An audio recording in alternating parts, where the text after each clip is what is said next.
Hello folks, welcome to Tuesday. Hope you're having a splendid start to your week. We are going to be going into some vehicle rules today on looking at 10th edition. Before that though, I have a quick readout from Composite Games who want you to know something. First of all, earlier this month, Composite Games launched their first big giveaway. This gives members of their community the opportunity to try and win £400 worth of items from their store. All you need to do to enter is head over to the page on the crowdfunder website, the link is down below, and sign up for some tickets. The draw will be in early May, and as this is not a sale, the normal overseas selling restrictions do not apply. So, they are able to ship the prize to overseas winners directly, no matter where you are in the globe. So if you win the prize, you get your stuff. It's going to be that's really cool, considering all the restrictions Games Workshop put in place on international shipping for some reason. Anyway, if you like what I do, the subscribe button is down below, the Patreon button is down below, all that fun stuff, and also Composite Games are down below. If you're going to buy anything from them, use the promo code Northern Exile to get yourself 5% off at checkout. So, moving swiftly onwards. So, for a little while now, Warhammer's had a problem, guys. It's had a problem. And that problem is called tanks. For the sake of things, for the sake of me talking about things, that problem is called tanks. And the main issue, for me at least, is how in the hell do you represent vehicles and how deadly/durable they are in combat without completely unbalancing the game as it is? In any realistic game, the vehicles would be the meta, right? Just 5 to 10 metal boxes running at each other, firing off constant las and melter shots. That, though, would make for a bad game, or at least a rather boring one, considering the vast majority setting 40k offers to explore. This is the problem Games Workshop have been struggling with throughout the lifespan of their flagship game. The question is, how are they planning to tackle it in 10th edition? I don't know whether they've ever gotten the tank question correct. I don't know whether they've ever solved that issue permanently, properly. I think the closest that they got was when we heard towards 8th edition that every vehicle would have hit points, which is great. You know, it would have and wounds like a normal model, but that you would have different wounds for different sides of the vehicle, and no matter which part of the vehicle you disabled, you would get different effects, like immobilized if you're getting one of the turret, one of the tracks, and things like that. That's the perfect way that they were going to do it. That got scrapped in the end. That was years before even 8th came out, but that got scrapped in the end, and they narrowed it down to just having wounds. So a vehicle just has wounds now. The problem Games Workshop seem to have is vehicles are either so rock hard that they're the meta, and everybody comes with loads of tanks, which is incredibly boring to see on the tabletop, or they're basically made of paper. They've done the second one far more than the first one, I will say that. Tanks in 40k are ridiculously malleable. You look at them sideways and they explode, essentially. Because the game, again, the game is about exploding things. It is about really cool things blowing up. But they shouldn't just blow up at the drop of a hat. Let's have a little look at what Games Workshop are going to do. Let's look at this together and go through, see what we agree with, what we disagree with, and then want to hear what you think about tanks in 10th edition and where they should go in the comment section down below. But before we get into that, vehicles are even tougher in the new edition of Warhammer 40,000. The reason why I've left this for a little while, you see it's the 13th up here, is because they updated this, as I knew they would, with transports as well, which I also want to have a look at in this video. So, moving forwards. Alright, there are a few things in the 41st millennium as terrifying as a headlong assault by waves of heavily armoured tanks, which is why forces like the Astra Militarum love them so much. Yeah, I have a friend who loves the Astra Militarum. He loves a bit of Imperial Guard, and this is his version of, shall we say, well, this is basically his pawn. This picture here, Bane blades and God knows what else, lemon russes everywhere. But recently, armoured vehicles have been struggling to keep up with the relentless firepower the average Warhammer 40,000 army can throw around. So, one major focus in the new edition has been to make those units that should feel tough more meaningfully durable, and that mentality starts with the tanks already. Almost every vehicle has received a bump in toughness. So while toughness 9 used to be the highest you'd ever see in a game, in the new edition, you can find units like the Orc Stomper with a toughness as high as 14. Okay, so that's essentially meaning a lot of things are going to be wounding it on 6s. That's going to be really, really, really tough to bring down, let's be honest. All the weapons in the game have also been recalibrated to fit into this new scale, and we'll be talking about those tomorrow. Okay, that's the thing that I'm kind of worried about, right? That we're getting these drippy rules and news bits where Games Workshop say, hey, you've all got toughness. You know, a Rhino, the normal STC Rhino now has a toughness of 9. That used to be the highest toughness you can get. Now it's just standard. Great. All the people who love tanks are going to go, yay, I love tanks. I can't wait to play my tanks, right? And then they walk away and they're happy and they're excited for the new edition.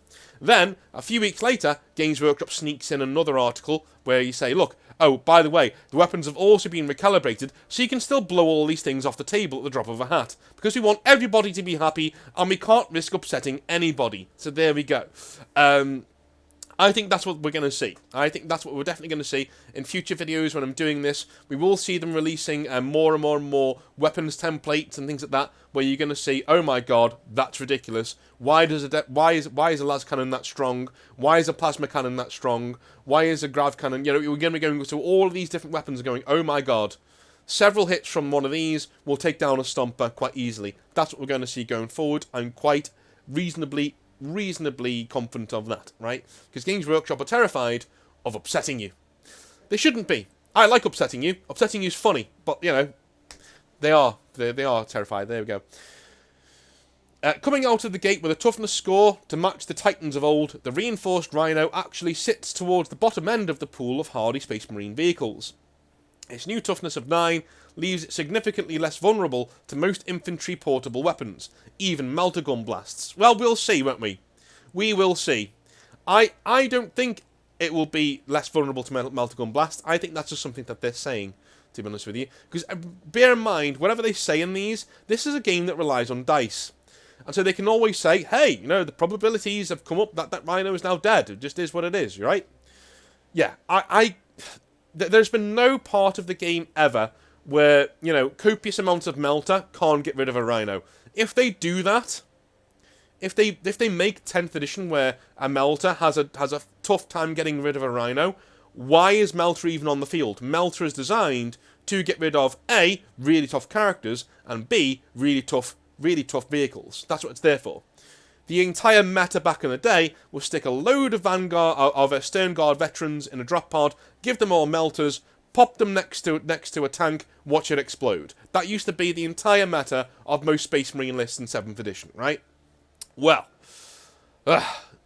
I think they're going to still... This seems too good to be true for me. We've done this before.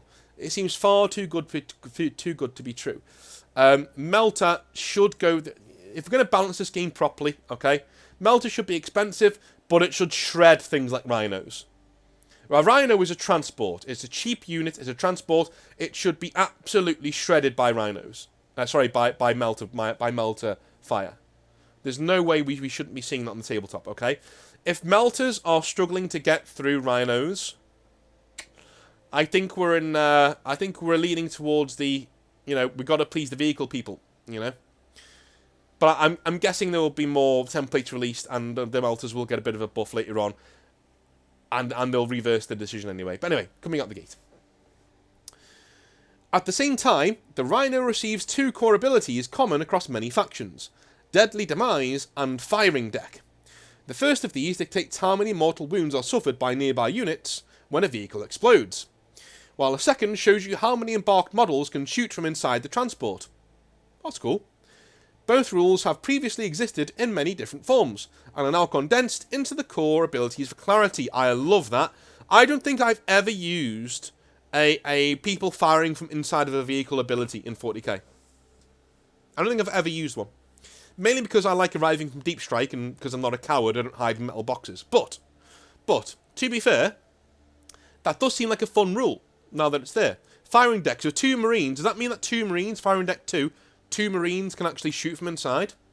From the 2 portholes in the front? That'd be pretty cool. That'd be pretty cool. I wonder if you can put a Devastator unit in there and fire your las cannons out the front. That'd be funny. Just turn it into like a Land Raider for no reason. Anyway. You'll also notice that most vehicles have an OC, objective control, of more than one, meaning that ramming a depleted enemy infantry squad to muscle them off an objective is an entirely legitimate tactic. Okay, that's cool. That's cool. I like that. That is a really, you can tell these are the things that get me excited. Never mind all of this stuff. All of this stuff makes no sense, basically, because it's trying to please everybody at the same time. You get really cool weapons, and also you can't really kill many vehicles. Which one is it, right? Are we going to get a nice middle ground, or can we do both? You can't do both, because you need to do one or the other. So why don't we just, take the really powerful weapons, tone them down a little bit, take the really unkillable vehicles, tone them down a little bit, and we've got our nice little balance here where we can have a nice game. This makes no sense. But this down here, you can tell it comes from a place of playtesting the game. You'll also notice that most vehicles have an objective control of more than one, meaning that ramming a depleted enemy infantry squad to muscle them off an objective is an entirely legitimate tactic. I can almost hear the studio guys high-fiving each other when they're testing this in the game. Oh, does this work? And it does, and it works. And you're like, oh my god, yeah, I've just ran them off the objective. I'm now holding it with a Land Raider. That's awesome. Come at me, bro. Right? That's brilliant. I like that. That's cool. That is cool. All of this means there's now a lot more nuance to individual tanks, and vehicles all carve out a niche of their own factions. Rest assured, though, the majority of vehicles and monsters are beefier than before. We're still not recommending staying out in the open against concentrated railgun fire, but you should find your armoured behemoths, make it through more firefights, and can form a solid bastion in your army. To prove the point, there are a few more examples from the Space Marine roster down below. Okay, Storm Speeder, these are a Gladiator Valiant, okay, Toughness 10, Toughness 9, alright, okay. Toughness 12 Repulsor, that's pretty amazing. That is pretty amazing. I mean, unless we see a huge jump in weapons quality, I can't see a lot of these things getting knocked off the board. A lot of vehicles used to suffer from characteristics that degraded as they took damage. Most of those now simply suffer a penalty to their hit rolls when reduced to 1/3 of their starting wounds, leaving big vehicles and monsters in the fight to the last. And many vehicles don't degrade at all. We intentionally wanted to only keep these things when they felt meaningful. That's great. That's great. I love that last sentence. Only keep the degrading rules when they're meaningful. I love that. I love that. That's a really good point. There was nothing. That was the frustration rule for me. When a person's put their love, their complete love and time and energy into building like a Baneblade or something big, big centerpiece model, and all of a sudden after taking 5 or 6 wounds, it's slowing down. It can't fire with some of its weapons. It can't actually do what it's supposed to do. This I like. This I like. Get rid of that rule, right? Let people play with the models that they've got. The rules that you have should let people play with the stuff that they bought. It should let people play with their toy soldiers, essentially. The minute you start taking that away and slowing things down, and, I'd rather you just took it off the board and blew it up spectacularly than allow me to use my Baneblade 3 inches at a time. You know what I mean? Just get rid of it. Just have it explode in a big bit that's going to add to the story of the battle, rather than me just trundling it up the board in a pointless, meandering way. The worst thing was when you're facing it up against a guy with tanks, right? And you had a really big centerpiece tank. It'd be a Land Raider, it could be a Baneblade, it could be whatever, right? And they're rolling it up the field. And you would damage it to the point where it wasn't worth shooting at anymore, so you just left it. And unless you had Bring It Down, or what's the other one, Tank Hunter, or one of the the secondaries that made you go after Big Game Hunter and things like that made you go after these big vehicles and these big units, you just leave it.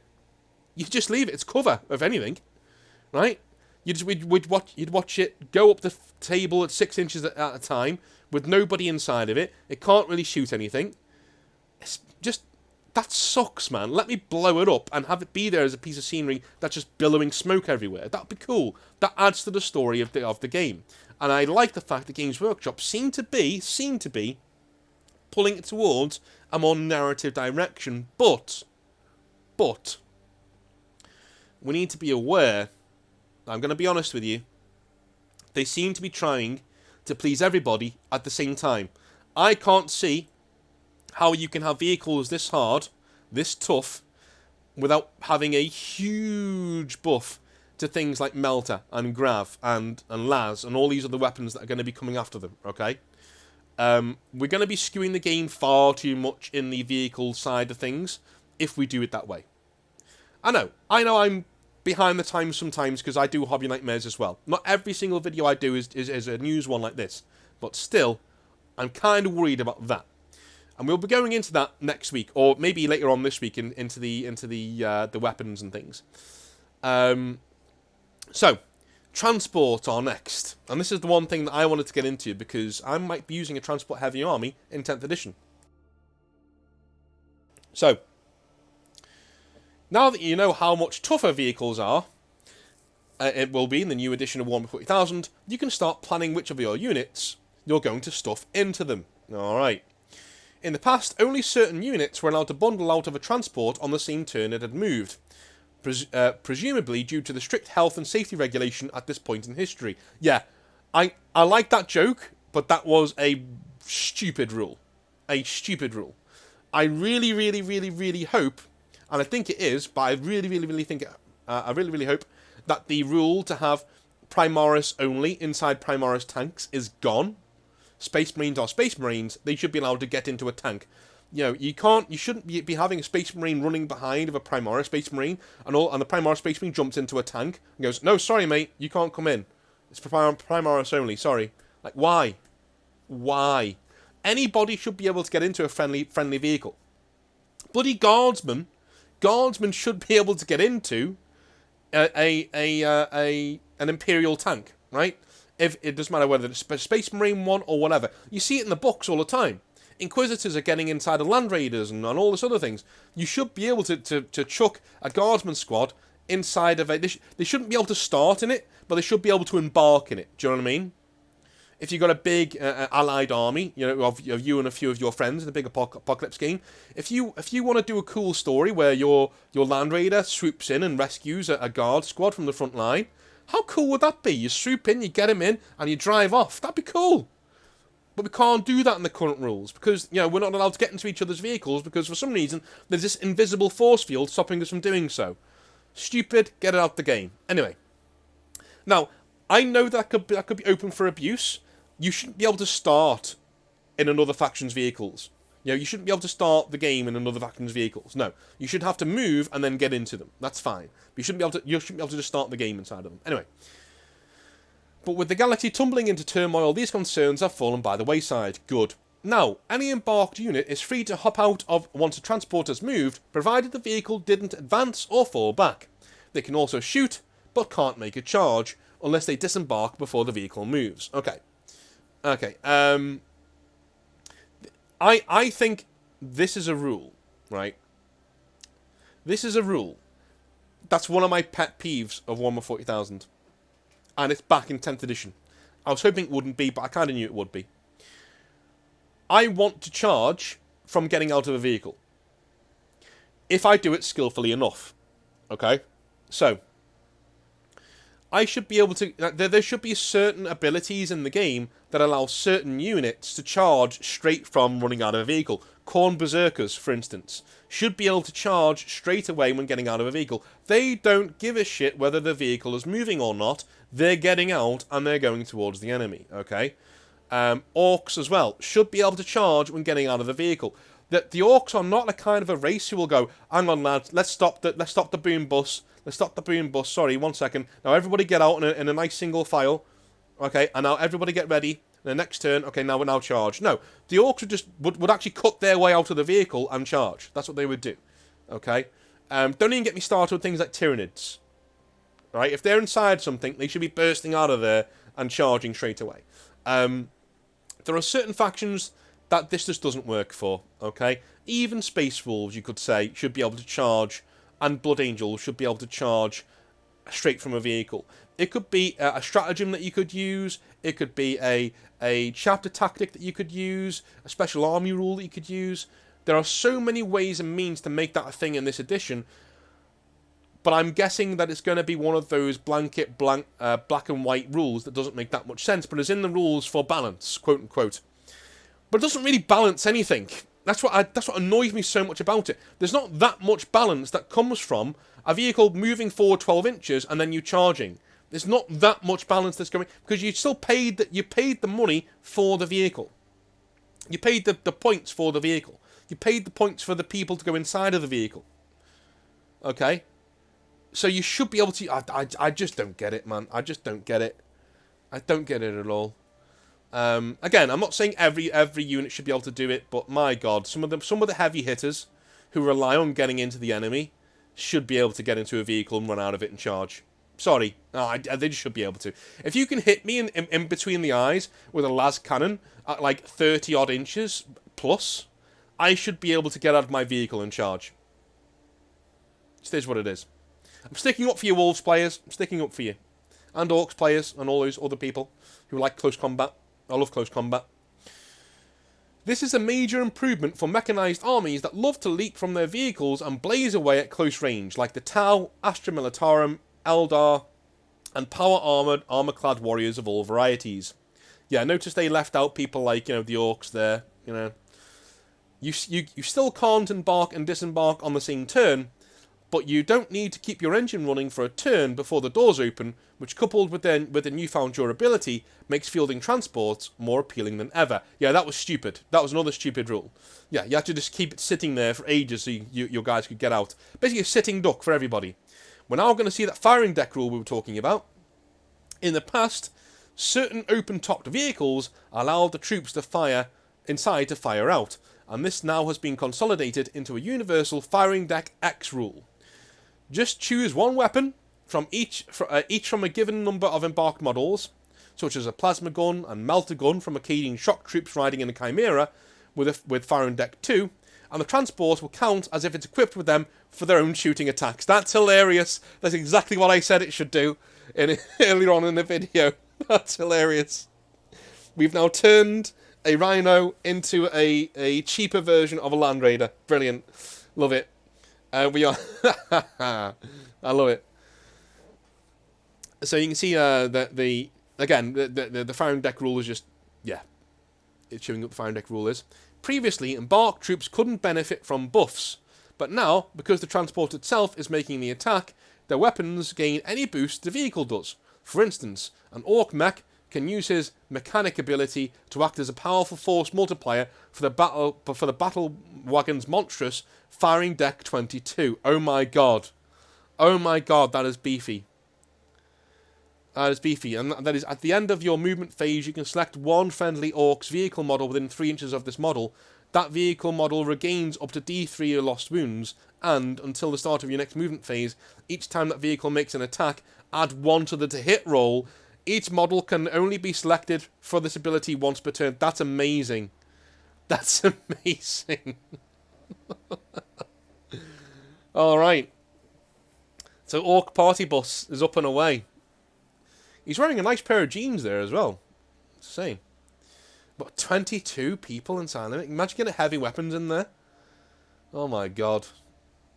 That's horrible. Some vehicles, however, circumvent the rules entirely with special abilities, such as fast movers like the Impulsor and the Astra Militarum Taurox, who can disembark troops even after advancing. Oh my god. Units can disembark from this transport after it is advanced.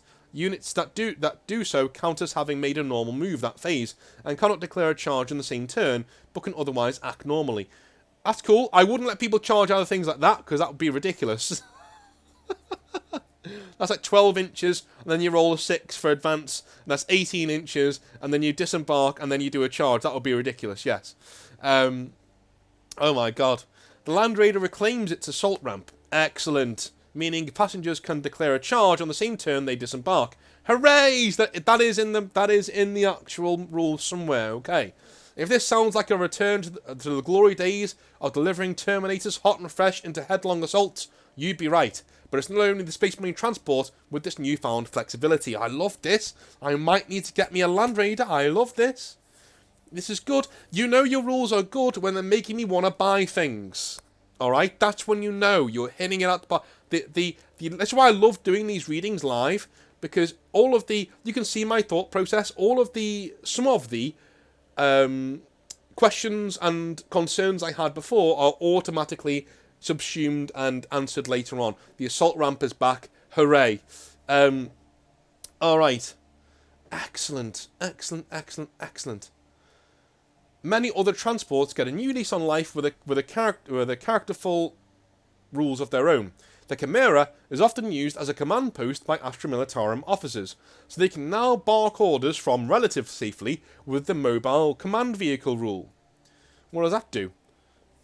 In your command phase, one officer model embarked within transport can issue orders even though it is not on the battlefield. That's hilarious. When doing so, measure distances to and from this transport. That's hilarious. You can just hear his tinny voice like, and then like all of the Astra Militarum guys, all the Imperial Guard immediately know what he means. Oh yes, yes. There you go. I love that. I love that. First rank fire, second rank fire from inside of a tank. These are cool, man. These are cool. The Falcon Grav tank, meanwhile, leads supporting fire to its disembarked lends supporting fire to its disembarked passengers by picking out priority targets with its own guns. The freshly deployed Eldar then get to reroll wounds against the same unit, giving the craft worlds a vast 1-2 punch of firepower or lethal blade work that really fits purpose as their premier aspect warrior delivery system. Whoa! So it works for in close combat as well?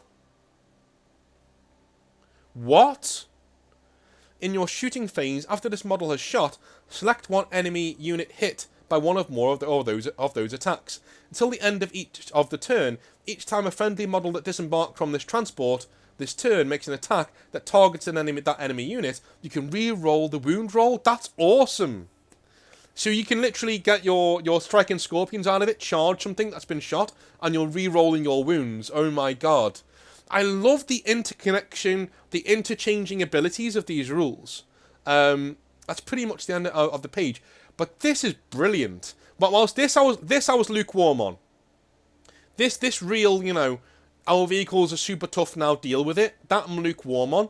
This stuff, this gives them a whole new plethora of toys to play with, and I'm excited. And if you are into any of the armies mentioned in this video, you should also be excited. There's a lot of toys coming your way and a lot of cool rules coming your way. By the way, have you noticed how the Reavers, right, the Space Wolf colours on the Reavers look a lot cooler than the cartoon colours of the normal Space Wolves? Have you noticed that? I did. That's how I would paint Space Wolves, and that's how they should look in the lore to me anyway. But moving on.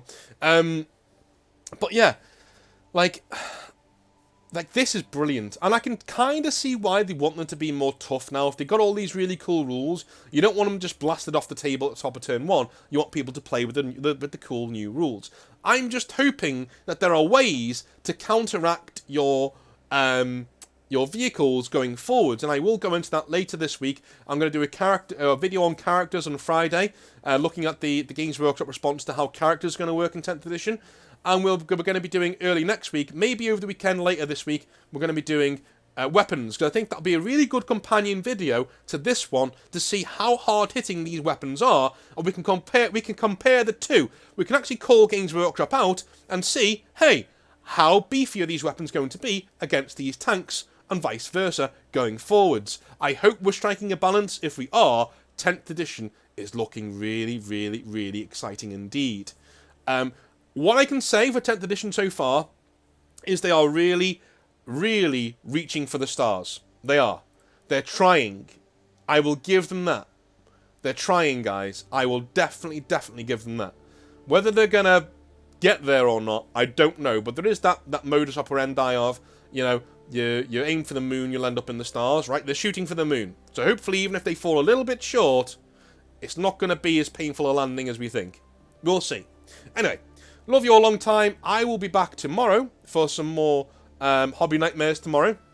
And then on Thursday, we'll be doing my least favourite Space Marine chapters. That'll be an interesting video, to say the very least, going forwards. And then on Thursday, we're going to be doing a video on characters in 10th edition. Or I may be doing a video on weapons in 10th edition. I'm going to put that up to a vote. So, see you then. Love you a long time. I'll speak to you soon. Have a good one. Bye.